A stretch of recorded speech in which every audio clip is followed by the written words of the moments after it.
A'udzubillahi minasyaitonirrajim. Bismillahirrahmanirrahim. Alhamdulillahirabbil alamin. Kawan-kawan, kita bisa berjumpa lagi pada kesempatan pagi, siang, hari ini yang begitu penuh warna, penuh nikmat, penuh keberkahan dari Allah Subhanahu wa taala. Insyaallah kali ini kita akan membahas tentang isi kitab dari Riyadhus Shalihin jilid pertama tentang keenam, yaitu takwa. Allah Subhanahu wa taala berfirman di dalam Al-Qur'an, A'udzubillahi minasyaitonirrajim. Bismillahirrahmanirrahim. Ya ayyuhallazina amanu taqullaha haqqa tuqatih. Ya ayyuhallazina amanu, hai wong akeh si wong amun kang iman, ittaqullah, bertakwalah kepada Allah, hakko dengan sebenar-benar tuqatihi, takwa kepada Allah Subhanahu wa taala. Surat Al-Imran ayat 102. Ya ayyuhallazina amanu taqullaha haqqa tuqatih, hai orang-orang yang beriman, bertakwalah kepada Allah, haqqa tuqatihi, dengan sebenar-benar bertakwa kepada Allah. Apa sih itu takwa? Menjalankan perintah Allah dan menjauhi segala yang dilarang oleh Allah Subhanahu wa taala. Kemudian di dalam surat At-Taghabun ayat 16 Allah Subhanahu wa taala berfirman, "Fattaqullaha mastata'tum." Maka bertakwalah kamu kepada Allah menurut kesanggupanmu. Ya ayyuhallazina amanu taqullaha wa qulu qawlan sadida. Hai orang-orang yang beriman, bertakwalah kamu kepada Allah dan katakanlah perkataan yang benar. Jadi bertakwa kepada Allah dan berkata dengan benar. Artinya kita disuruh apa adanya ya, jujur apa adanya. Kemudian di lain ayat Allah berfirman, ini banyak ayatnya teman-teman ya. Wa may yattaqillaha yaj'al lahu makhraja wa yarzuqhu min haitsu la yahtasib. Dan barang siapa yang bertakwa kepada Allah, niscaya Dia akan memberikan jalan keluar baginya dan memberinya rezeki dari arah yang tidak disangka-sangka. Jadi teman-teman, kalau kita bertakwa kepada Allah, kita tekad bertakwa kepada Allah, menjalankan perintah Allah dan menjauhi segala yang dilarang oleh Allah Subhanahu wa taala. Walaupun hidup kita banyak permasalahan, kemudian hidup kita kurang begitu nyaman, insya Allah akan memberikan jalan solusi terbaik kepada kita. Bahkan kita akan diberi rezeki dari arah yang tidak disangka-sangka. Jadi orang-orang yang bertakwa kepada Allah Subhanahu wa taala banyak ujiannya, tapi banyak solusinya dari Allah Subhanahu wa taala, dan banyak keuntungan-keuntungan, keistimewaan dari Allah Subhanahu wa taala. Yang penting kita benar di sini ya, bertakwa dan menjadi orang yang benar. Kemudian di dalam surat Al-Anfal ayat 29 di sini katakan, ya ayyuhallazina amanu ittaqullaha yaj'al lakum furqana wa yukaffir ankum sayyi'atikum wa yaghfir lakum wallahu dzul fadlil azim. Artinya, hai orang-orang yang beriman, jika kamu bertakwa kepada Allah, niscaya Dia akan memberikan kepadamu furqan. Furqan itu pembeda. Jadi kalau kita bertakwa kepada Allah, benar-benar murni, real beribadah kepada Allah, kita akan furqan, akan dibedakan oleh Allah dan menghapuskan segala kesalahanmu serta mengampuni dosa-dosamu, dan Allah mempunyai karunia yang besar. Jadi Masya Allah, kalau kita bertakwa kepada Allah, Allah akan mengampuni segala dosa-dosa kita ya, dan memaafkan seluruh kesalahan-kesalahan kita. Makanya teman-teman, di dalam surga itu bukan orang 100% benar aja ya. Para sahabat pun pernah mengalami zaman jahiliyah, kemudian beriman, masuk Islam kepada Allah Subhanahu wa taala, beriman kepada Allah, kemudian benar-benar bertobat kepada Allah dan ahlul jannah atau ahli surga. Makanya mumpung kita banyak kesempatan, mari kita bertakwa kepada Allah Subhanahu wa taala, tingkatkan kualitas ibadah kita kepada Allah Subhanahu wa taala. Dari ayat-ayat di atas tadi yang kita bacakan ya, ayat-ayatnya surat Al-Imran, kemudian surat At-Taghabun, surat Al-Ahzab, surat At-Tolak, kemudian surat Al-Anfal ayat 29. Ini kita tentang bertakwa kepada Allah Subhanahu wa taala. Kemudian kita harus menjadi orang yang benar, dan siapa orang yang bertakwa kepada Allah Subhanahu wa taala, Allah akan memberikan rezeki dari arah yang tidak disangka-sangka, memaafkan kesalahan-kesalahan yang kita lakukan dan mengampuni seluruh dosa-dosa kita insyaallah. Kemudian dari ayat di atas dan kandungan maknanya yang dapat dipahami sebagai berikut. Ini kandungannya tadi yang kita baca apa saja sih? Yang pertama, takwa harus selalu menghiasi kehidupan seorang mukmin, baik dalam ucapan maupun perbuatan. Kemudian takwa merupakan penyebab seorang mukmin selamat dari musibah dan pembuka pintu rezeki yang halal. Jadi sangat penting sekali ya kita bertakwa kepada Allah Subhanahu wa taala, hidup kita akan terarah. Kemudian yang ketiga, hati orang yang bertakwa akan dibersihkan dan pikirannya menjadi jernih sehingga ia dapat mengikuti hak dan menjauhi yang batil. Jadi takwa ini dia akan mudah untuk berbuat kebaikan dan sulit untuk berbuat kejahatan. Kenapa? Karena dari pembahasan yang minggu yang lalu yang sudah kita sampaikan dalam kitab ini, di bagian kelima itu ada namanya muraqabah. Muraqabah itu selalu diawasi oleh Allah Subhanahu wa taala. Jadi orang bertakwa itu merasa dirinya diawasi oleh Allah Subhanahu wa taala, makanya terhindar dari hal-hal yang dilarang oleh Allah Subhanahu wa taala. Karena kepada orang yang bertakwa itu sifat muraqabah itu masuk ke dalam relung hatinya sehingga hatinya menjadi bersih dan terhindar dari dosa, gitu ya, teman-teman. Jadi untuk bertakwa ini salah satunya adalah pembersihan jiwa atau hati kita, kemudian pikiran kita menjadi jernih dan kesuksesan akan mudah kita raih. Kemudian ini ada hadisnya, hadis 169 teman-teman dari Abi Hurairah. Saya bacakan ya. A'udzubillahi minasyaitonirrajim. Bismillahirrahmanirrahim. An Abi Hurairah radhiyallahu anhu qala. Jadi kalau ada hadis Abi Hurairah ini pasti hadisnya sahih ya.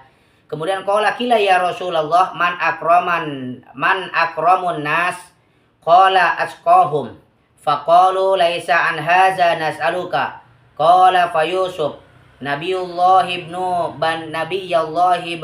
Khalilillah qalu laisa an hadza nas'aluka qala fa an ma'adinil arabi tas'aluni khiyaruhum fil jahiliyati khiyaruhum fil islam iza faqihu. Muttafaq alaih. Ini ada hadis 169 saya bacakan ya teman-teman. An Abi Hurairah radhiyallahu anhu qala. Ini hadis kalau diriwayatkan oleh Abu Hurairah, jelas hadis ini adalah sahih yang benar-benar dari Rasulullah sallallahu alaihi wasallam. Qala qila ya Rasulullah man akramun nas? Qala asqahum. Faqalu laisa an hadza nas'aluka. Qala فيوسف نبي الله بن خليل الله قالوا ليس عن هذا نسألك قال فعن معادن العرب تسألوني خيارهم في الجاهلية خيارهم في الإسلام إذا فقهوا. Abu Hurairah radhiyallahu anhu menceritakan bahwa Rasulullah shallallahu alaihi wasallam pernah ditanya nih ya. Ya Rasulullah, nih ada sahabat bertanya kepada Rasulullah. Ya Rasulullah, siapakah manusia yang paling mulia? Kemudian Rasulullah menjawab, yang paling bertakwa di antara mereka. Nih, orang yang paling mulia itu adalah orang yang paling bertakwa di antara mereka. Mereka para sahabat berkata, bukan itu yang kami tanyakan kepadamu wahai Rasulullah. Bersabda, kalau begitu dia adalah Yusuf. Ia adalah seorang nabi, anak dan cucu dari seorang nabi, dan cicit dari seorang kekasih Allah. Mereka berkata, bukan itu yang kami tanya ya Rasulullah. Rasulullah bertanya, apakah tentang keturunan bangsa Arab? Sesungguhnya yang terbaik di antara mereka semasa jahiliyah adalah yang terbaik setelah masuk Islam, jika mereka memahami ajaran Islam. Jadi ketika kita hijrah dari hal yang buruk kemudian hal yang baik, itu lebih utama daripada yang lainnya ya. Jadi ahli surga itu bukan orang 100% dari awal sampai umurnya itu tidak pernah berbuat dosa. Pernah berbuat dosa tapi mereka atau sahabat Rasulullah itu bertobat dari dosa, kemudian tidak pernah melakukan lagi, menerima Islam dengan kafah, dengan sempurna, akhirnya menjadi ahlul jannah. Jadi walaupun kita banyak kesalahan, kemudian banyak kita dosa-dosa yang kita lakukan, kalau kita bertobat kepada Allah, insya Allah Allah akan memaafkan seluruh dosa kita. Kemudian ini pelajaran hadis tersebut yang saya bacakan. Yang pertama, dengan takwa seorang menjadi terhormat dan mulia. Jadi bayangkan kalau kita bertakwa kepada Allah Subhanahu wa taala, jelas hidup kita akan terhormat dan hidup kita akan menjadi mulia. Kemudian yang kedua, orang yang bertakwa mendapatkan banyak kebaikan di dunia dan derajat yang tinggi di akhirat, Masya Allah. Jadi kalau kita bertakwa kepada Allah nih, apa yang Allah perintahkan kita kerjakan, apa yang Allah larang kita tidak kerjakan atau kita tinggalkan, maka kita akan mendapatkan kemuliaan, kebaikan di dunia dan derajat yang tinggi di akhirat, Masya Allah. Itu ya poin hadis pertama. Kemudian hadis kedua 70 an Abi Sa'id Khudri radhiyallahu anhu anin Nabi sallallahu alaihi wasallam qala inna dunya hulwatun khadiratun wa innallaha mustakhlifukum fiha fayanzuru kaifa ta'malun fattaqud dunya wa taqun nisa fa inna awwala fitnati bani Israil kanat fin nisa'i ruwahu Muslim. Nah, Abu Hurairah tadi riwayatkannya, riwayat Muslim juga sahih nih hadisnya ya. Abu Sa'id Al-Khudri radhiyallahu anhu berkata bahwa Nabi Shallallahu alaihi wasallam bersabda, dunia itu manis dan hijau. Wede, dunia ini yang kita sekarang tempati yang mungil dan sementara ini emang bersifatnya manis dan hijau. Selalu membuat kita bahagia. Sesungguhnya nih, Allah mengangkat kamu sebagai khalifah di dunia. Ya, jadi khalifah itu pemimpin. Allah itu memimpin, mengangkat kita manusia sebagai pemimpin di dunia. Khalifah fi dunia fil ard. Lalu dia melihat bagaimana kamu berbuat. Oleh karena itu, berhati-hatilah terhadap dunia. Dan berhati-hatilah terhadap wanita. Karena permulaan fitnah bagi Bani Israel adalah karena wanita. Jadi teman-teman, salah satu akhir zaman itu adalah semoga kita dijauhkan dari hal-hal yang selalu membuat kita dosa. Semoga kita terhindar dari fitnah-fitnah akhir zaman. Salah satunya kita berhati-hati terhadap dunia. Karena dunia ini jangan sampai terlena. Banyak orang yang terlena terhadap dunia. Kita boleh memang dianjurkan untuk mencari dunia yang halal. Ya, apa sih yang tidak dibeli oleh dunia? Semua juga beli pakai dunia ya, pakai harta. Kalau nggak punya harta susah ya teman-teman. Jadi apapun yang kita lakukan dalam dunia ini, ingat fi mardotillah aja. Kita mencari keutamaan dan keridhaan dari Allah Subhanahu wa taala supaya memang nilai dunia ini bernilai di sisi Allah, bernilai di sisi Allah sampai hasilnya kita tujuannya itu adalah akhirat. Jangan seperti ini teman-teman, kita dunia saja, kewajiban akhirat kita lupakan, kita tinggalkan. Ini nggak baik. Ya, kita bekerja bisa, banting tulang bisa, tapi kita meninggalkan kewajiban kita, meninggalkan sholat. Ini sangat rugi sekali ya. Tidak berpuasa di bulan Ramadan, ini sangat gimana ya teman-teman, ini sangat rugi sekali. Makanya kata Rasulullah, berhati-hati terhadap dunia, jangan sampai terlena, sebab dunia ini akan sementara, akan kita tinggalkan. Yang kekal abadi itu adalah dunia akhirat. Yang akan abadi itu adalah akhirat. Nah, kita sebetulnya dalam dunia ini adalah seperti ujian ya. Nanti hasilnya yang kita petik itu adalah di akhirat. Itu hadis yang kedua. Kemudian hadis ketiga 71 saya bacakan teman-teman. Ini A'udzubillahi minasyaitonirrajim. Bismillahirrahmanirrahim. Hadis 371 An Ibni Mas'ud radhiyallahu anhu. Ibnu Mas'ud itu adalah sahabat Rasulullah yang dakwahnya ketika zaman jahiliyah, banyak orang yang belum masuk Islam. Beliau ini subhanallah dakwahnya membaca surat Ar-Rahman ya. Kalau ada jagoan-jagoan kafir Quraisy itu sedang berkumpul, beliau dakwahnya menyatakan secara terang-terangan membacakan surat Ar-Rahman. Ar-Rahman 'allamal Qur'an, khalaqal insan, 'allamahul bayan, asy-syamsu wal qamaru bihusban. Nah, itu beliau ya, salah satunya ini adalah Ibnu Mas'ud. An Ibni Mas'ud radhiyallahu anhu anna Nabiy sallallahu alaihi wasallam kana yaqulu Allahumma inni as'alukal huda wat tuqa wal afafa wal ghina. Nah, Ibnu Mas'ud berkata bahwa Nabi Shallallahu alaihi wasallam, Ibnu Mas'ud adalah sahabat Rasulullah ya. Ibnu Mas'ud radhiyallahu anhu berkata bahwa Nabi Shallallahu alaihi wasallam dalam doanya mengucapkan Allahumma inni as'alukal huda wat tuqa wal afafa wal ghina. Ini doanya Rasulullah. Apa sih itu artinya? Ya Allah, katanya, aku memohon kepadamu petunjuk, ketakwaan, kesucian dan kecukupan. Ini doa Rasulullah Shallallahu alaihi wasallam sebetulnya untuk kita semua ya. Jadi Rasulullah mengajarkan kita senantiasa berdoa yang baik-baik ya. Pertama, doa Rasulullah adalah memohon petunjuk dari Allah Subhanahu wa taala. Kemudian selalu bertakwa kepada Allah Subhanahu wa taala, selalu menjaga kesucian dan kecukupan. Masya Allah. Ini hadis riwayat Muslim. Semoga kita menjadi ahlul takwa, kemudian menjaga kesucian kita sehingga hidup kita selalu berkecukupan. Ini hadis riwayat Muslim, hadisnya ya sahih.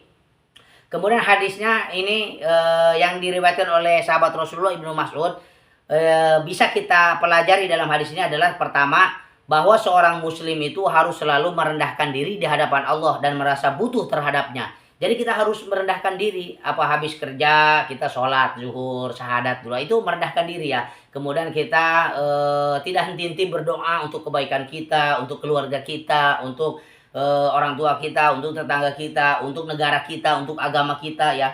Kita senantiasa selalu merendahkan diri dari dosa-dosa. Kita pasrah kepada Allah Subhanahu wa taala. Kemudian yang kedua, perkara-perkara yang Rasulullah sebutkan dalam hadis ini, dalam doa beliau memiliki nilai lebih.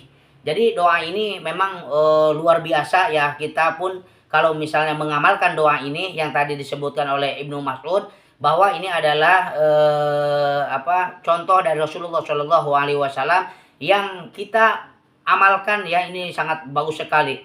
Doanya Allahumma inni as'alukal huda wat tuqa wal afafa wal ghina.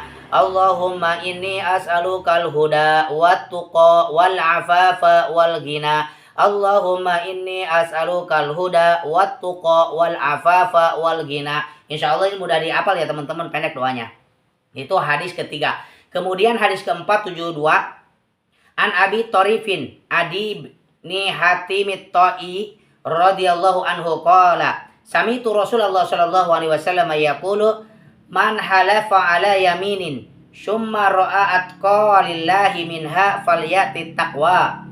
Abu Torif Adi bin Hatim At-Ta'i radhiyallahu an berkata, aku mendengar Rasulullah sallallahu alaihi wasallam bersabda, barang siapa bersumpah lalu menjumpai amal yang lebih diridhoi Allah dari amal yang disumpahkan, maka hendaknya ia melakukan amal yang lebih diridhoi itu. Jadi amal yang benar-benar diridhoi Allah itu amal yang harus kita segera lakukan ya teman-teman. Karena itu udah ada jaminan dari Allah Subhanahu wa taala.